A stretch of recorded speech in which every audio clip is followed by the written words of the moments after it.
Welcome to Not Milk Never Milk. Subscribe if you're lactose intolerant.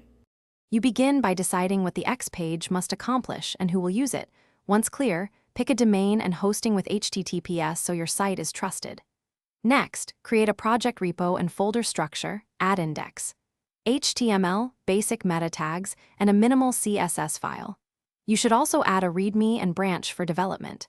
This gets you into the build quickly. Make sure to commit early and often so you can revert if a first step breaks.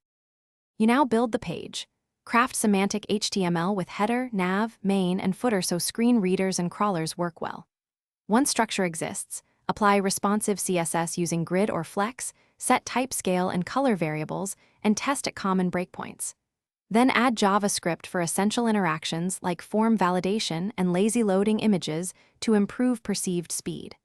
Also integrate accessibility attributes and keyboard flows. This reduces rework later and ensures the page behaves correctly across devices. You finish by thoroughly testing, run cross-browser checks, mobile simulations, and a lighthouse audit to catch performance and accessibility issues. Once satisfied, push through CI/CD to your host or a CDN, enable caching, and add analytics plus a sitemap for indexing.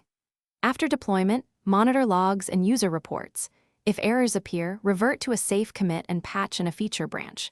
If something still breaks, clear caches and explain the exact failure in an issue so you can reproduce and fix it.